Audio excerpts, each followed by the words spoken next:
Welcome to the LDN radio show, brought to you by the LDN Research Trust. I'm your host, Linda Elseygood. I have an exciting lineup of guest speakers who are LDN experts in their field. We will be discussing low-dose Naltrexone and its many uses in autoimmune diseases, cancers, etc. Thank you for joining us.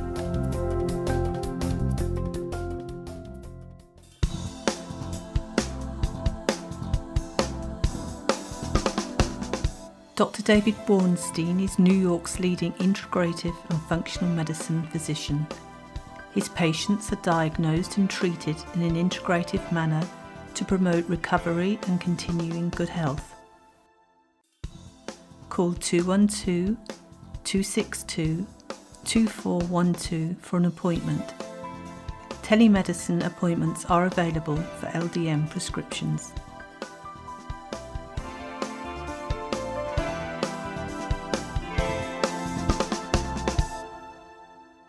Today I'd like to welcome back Dr. David Borenstein from New York. Thank you for joining me today, David. Thank you for having me. Now, I know you've been prescribing LDN for many, many years, but first of all, could you tell our listeners your medical background, please? Sure. Well, I initially trained in medicine at the Technion Israel Institute of Technology in Haifa, Israel. I came back to do my internship in Staten Island Hospital in New York, and I did additional training in radiation oncology and rehabilitation medicine at State University of New York at Stony Brook. And then I opened up a private practice here in Manhattan, and I've been working here in Manhattan ever since. Mm-hmm. So tell us a little bit more about your practice, what you actually do there. Sure.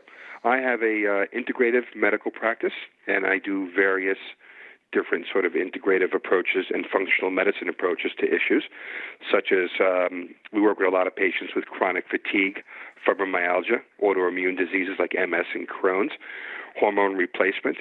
I work with patients who have issues with their gut, and we also do a lot of work with patients who have chronic pain. We do a lot of work with stem cells, platelet-rich plasma, and prolotherapy. We also do intravenous drips for our patients. So we offer a wide variety of options for people looking for functional medicine or integrative approaches to their chronic conditions. Mm-hmm.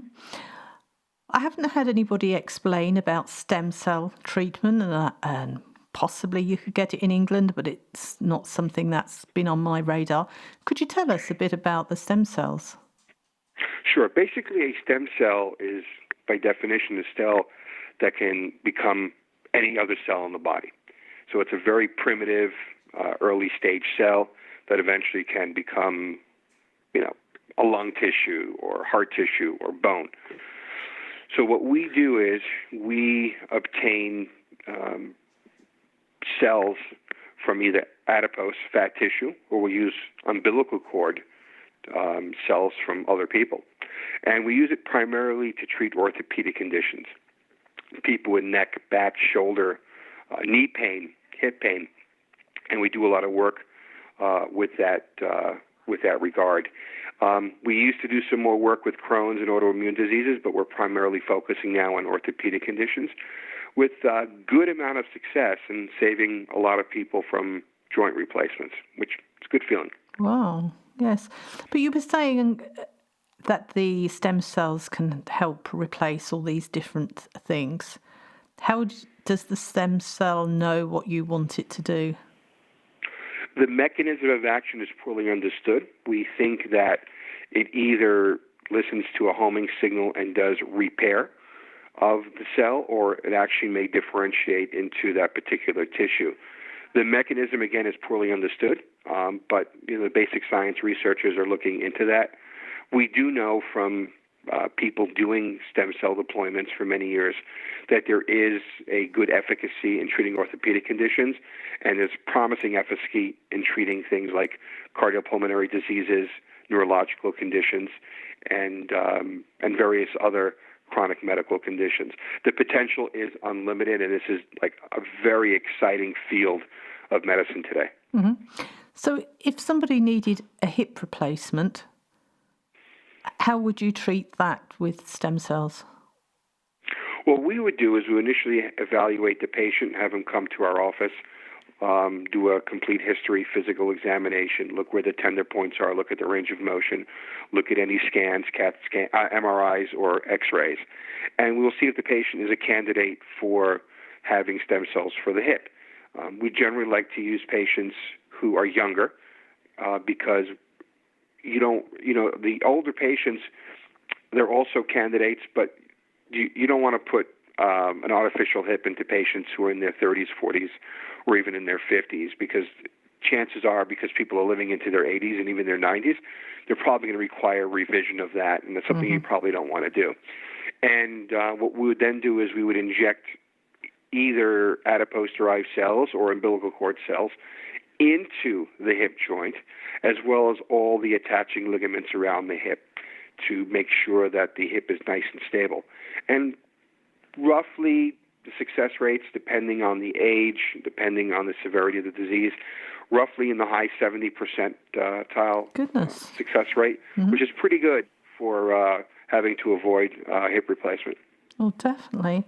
A friend of mine, his sister, had problems at birth, and she had to have a hip replaced, I think, when she was like 15. She was very, very young, because she couldn't run. One leg was longer than the other, and it just wore the hip. And she had another one when she was, I think it was about 35. And then she had another one just before she was 60. So if she was able to have saved herself from having all these surgeries, I mean, that would just be amazing, wouldn't it? How long does it take for those stem cells to do their work? It can take anywhere from several weeks to several months, and sometimes I have to have the patient come back a few months later, and we can boost the area where we treated with either something known as platelet-rich plasma, which are platelets we extract from blood, which have a lot of growth factors, or another procedure known as prolotherapy, which is the older regenerative medicine technique, where we use sugar water, dextrose and lidocaine, and we can add some other things there. It causes a localized inflammation, and it causes growth factors to come to the area and help tighten up the ligaments and help improve and repair the local tissue in the joint. So exciting stuff. It is, isn't it? Very, very exciting. And very of course, to have it injected into the joint is far less traumatic for the body than having surgery to replace a hip, isn't it? You know, really. Not only is it less traumatic, it's done under local anesthesia, so the risk goes down tremendously. You don't have to be in a hospital. You can return to work in a relatively short period of time. I mean, if you're doing a desk job, for example, if you're getting the procedure done on a Wednesday, you can go back to work on Monday. Obviously, if you're working, for a lineman on for the electric company, you probably want to, wait a little bit longer to go back to work. But most people with desk jobs can go back within 5 to 6 days, and they don't have to be in an inpatient hospital doing the outpatient physical therapy. Now, in the future, 2, 3 months, 4 months down the line, we may need to give them some physical therapy. But it's not the inpatient type where you're stuck in a hospital or a subacute facility and you have to be there for a while. So it's nice because it allows you to go back to work in a relatively short period of time.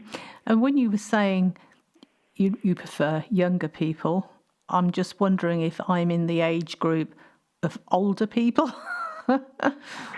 Where do you draw the line? Let's put it this way. Well, we have a couple of ways we can look at it. For patients who are using adipose-derived cells, usually I like, if their patients are in their anywhere from their 30s to, let's say, their early 70s, they usually should have enough cells for doing the job. But for patients who are in their mid to late 70s, 80s, even 90s, I prefer sometimes to do the umbilical cord cell because I know, while they're not coming from the patient, I know they're probably going to have a high level of cells. As you get older, the amount of stem cells in your body are going to come down, and they will drop. There's no question. Someone who's 20 is going to have more stem cells than someone who's 50, and someone who's 50 is going to have more stem cells than someone who's 70 on average. So usually I find that if the patient is going to be past their mid-70s, I may want to use only the umbilical cord cells because I know they have a good number in them. Mm-hmm. Now, some patients will say, you know what, Dr. Borenstein, I don't care. I want to use my own cells, and I respect that, and I'll use the adipose, fine. But, I have to give the patient the option. Of course, yeah. Now, you have a vast experience and knowledge about LDN. When did you first start prescribing? Oh, at least 15 years ago. And the history is very interesting because I had a patient come in, and this is well before there was LDN websites, well before LDN research, well before the information that we had. And the patient came into me and wanted LDN. And I said, well, let me look into it. I was a little skeptical. I didn't know much about it. So I did my research and said, all right, let me give this a try. And I tried it on this patient. I think it was I believe it was either for multiple sclerosis or Crohn's. And I got some very, very good results. So I discussed LDN with a number of different compounding pharmacists, one here in New York and one in Florida. And I learned more about it. I did some research on it, and I started using more and more LDN in my practice. And I got some really amazing results. And it just mushroomed, and I just continued using it for vast majority. Everything that people are using today, I was using LDN for, at least, almost 15 years ago. And great success stories on multiple different conditions, and I just never looked back. Mm-hmm. Could you share some of those success stories with us? Oh, yes. I've had, for example, a number of different people with Crohn's disease. And for some reason, I find the inflammatory bowel Crohn's disease respond beautifully to LDN. I've had maybe 2 or 3 patients who really did not respond the way I wanted to, but they were very severe cases. But the vast majority of my Crohn's patients did beautifully on LDN. And this is my early experience. So the vast majority of my patients were either Crohn's or MS. And the MS patients also experienced quite great results. Lack of progression of disease, some improvement in their fatigue and optic neuritis. The patients many times tried the ABC medications, and just didn't either do well on them or didn't want to take them. So they did the LDN, and they've never, ever looked back again. So those are the 2 biggies. We also started using LDN for patients with various sort of malignancies. I had a patient with a lung tumor, for example, and we put her on LDN, and it was just stable. It didn't go anywhere. It was just sitting there, and she was on it for many, many years. I lost contact with her after a while. I think she moved out of the country. But from a number of different years, she had a very stable tumor in her lung. Didn't do very much for it. And also, we've been using it more and more since the studies came out from Stanford University for fibromyalgia, and we've got some positive results. I mean, I work with fibromyalgia in my practice. We incorporate LDN. We also use it in conjunction with other treatments. I find for fibromyalgia, it definitely takes the edge off, but you have to, do a vast treatment option, working with their hormones, their sleep, and infections. I also find it's beneficial for Lyme's disease. I do some work with Lyme's disease. But overall, it's primarily MS, autoimmune related diseases that I use LDN for. Mm-hmm. Do you ever use it for mental health issues or pain? Yes, we've been getting more requests for that, primarily with the osteoarthritis conditions. And I do have patients who swear up and down that it does improve their pain. Again, they're patients who do not get any sort of relief. I find it works better with the osteoarthritis than it does with the rheumatoid conditions, but the amount of rheumatoid patients that I have are a little bit more limited in that regard. Patients have been using it for reducing alcohol cravings, which we find has been more, and we're getting more requests to do LDN for that as well. Mm-hmm. Have you been asked to use full dose naltrexone, the Sinclair method, for alcoholism? No, not at all. I haven't gotten any, I'm aware of it, but I haven't gotten any requests for it yet. Okay, because they have very good success rate with that, whereby you can continue drinking and you take the tablet. I can't remember now whether it's an hour or two before you start drinking, but it takes away the craving. So where you would probably, have 10 pints of beer, you might only have 2, and then gradually you get so you can take it or leave it. You don't actually need to carry on drinking. That's really interesting for people who, they call it now, don't they, alcohol use disorder, and it is yes. A bona fide condition. It's not a case of saying to people, stop. These people can't just stop. So that is an alternative, and maybe you'll have more people coming to you asking you for that now. It's interesting. It's interesting because one of the side effects of LDN can projectile vomiting with low dose naltrexone. Although I don't see too much of it, I know we've had cases of that, and it is a known side effect of taking LDN. So even that alone may discourage people from trying to take alcohol. We've had probably 1, 2, 3, 4, maybe 5 or 6 patients who've used it for addiction, and they're quite happy.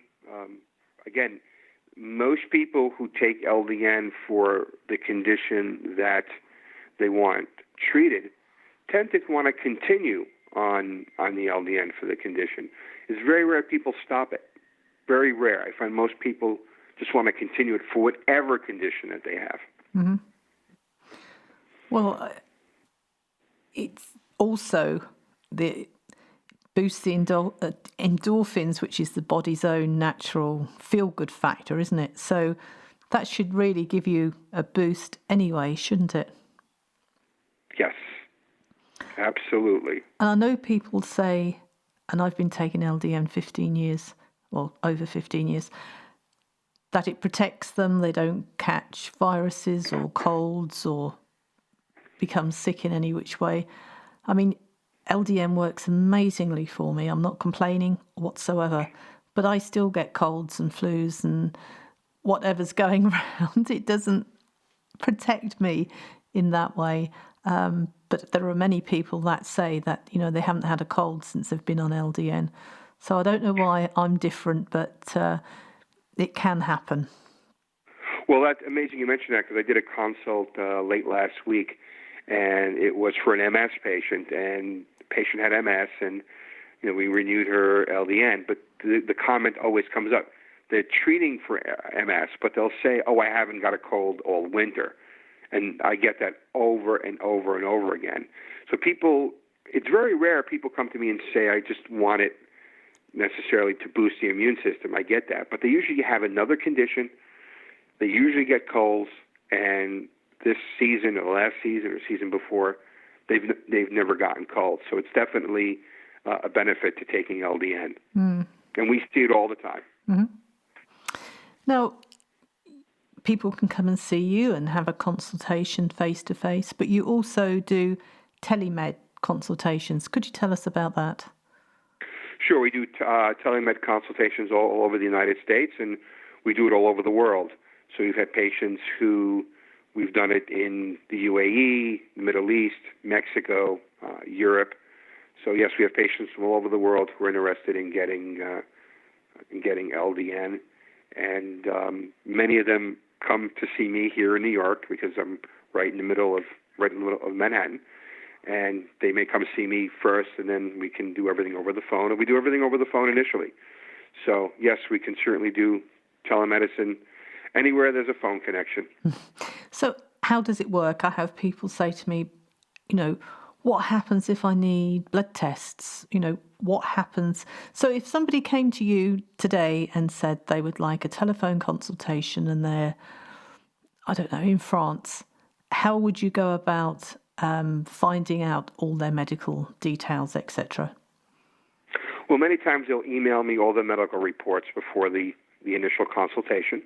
So I'll have all of their medical records sent via email, or if they want to fax it to me, they can. But today, email is much easier. And we do a complete history over the phone. We get all the information we can. The most important thing is, one thing about LDN is it's really safe. As long as you're not taking narcotics, and as long as you're not mixing the LDN with certain other medications that can go against LDN. For example, we know in MS there's certain medications that you're not supposed to take with LDN. As long as you're clear with that, it's usually not a problem.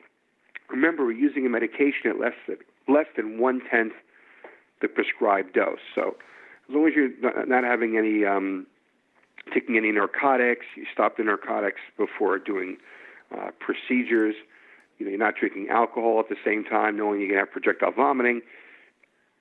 It's a pretty safe medication, and then we can prescribe it.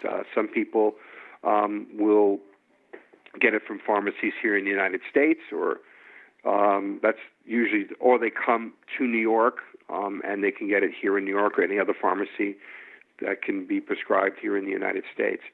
So it's usually pretty straightforward. Now, dosing. We could tell them how to dose.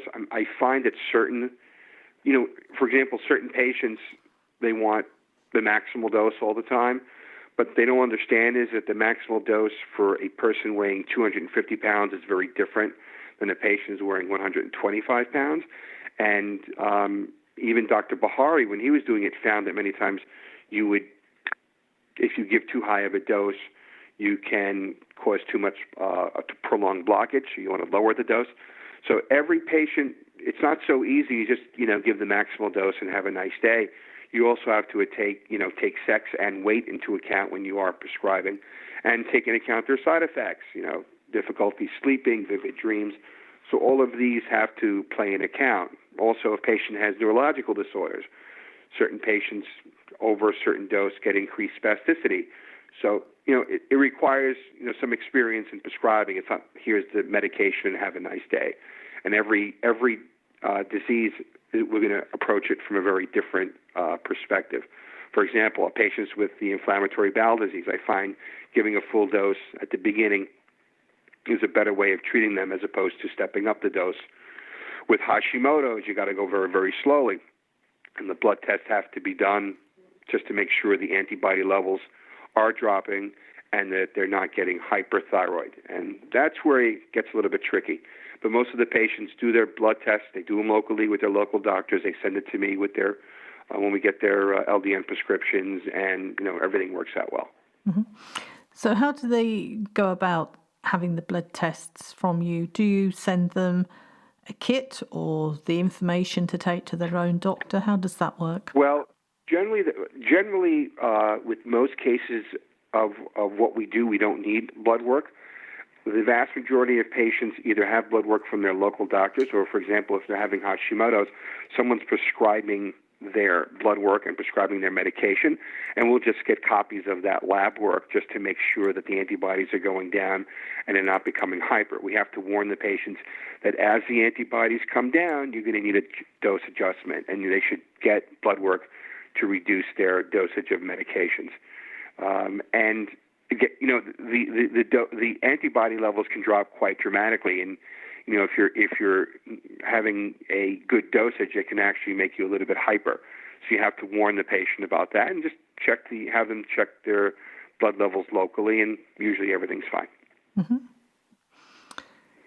And people always want to know, how soon would you say, in your experience, that patients notice an improvement on LDN?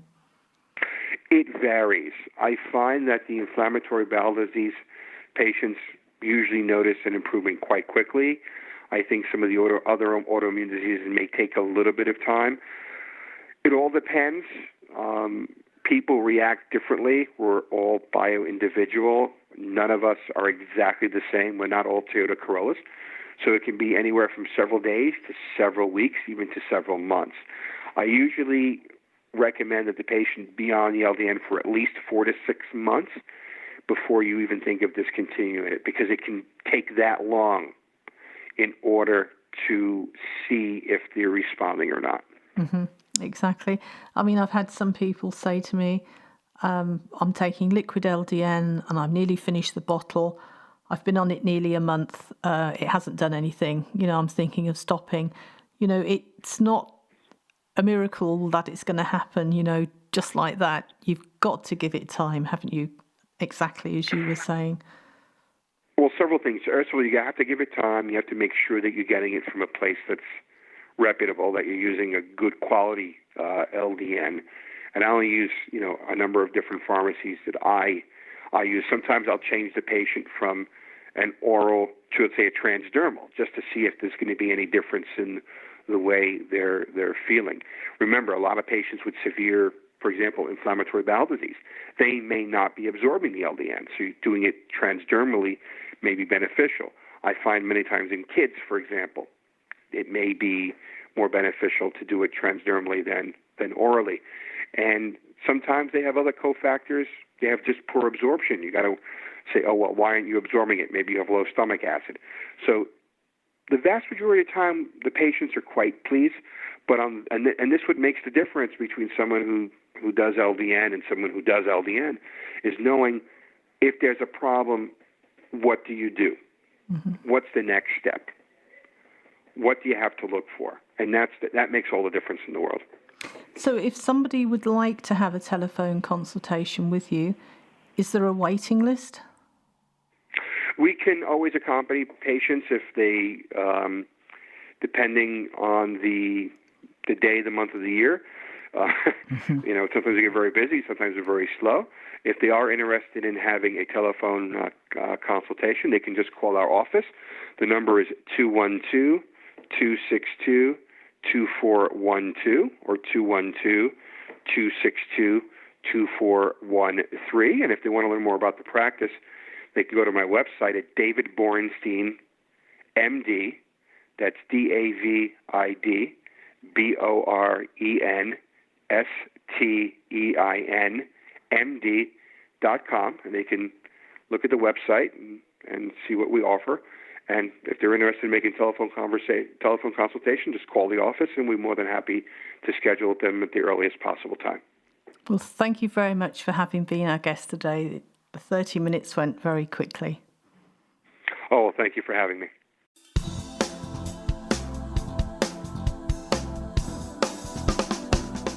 Dr. David Borenstein is New York's leading integrative and functional medicine physician.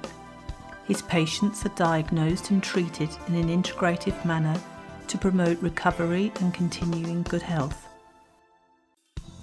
Call 212-262-2412 for an appointment. Telemedicine appointments are available for LDN prescriptions.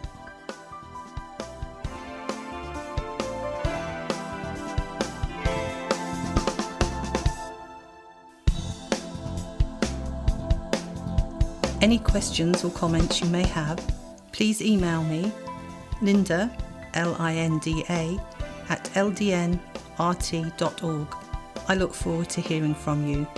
Thank you for joining us today. We really appreciated your company. Until next time, stay safe and keep well.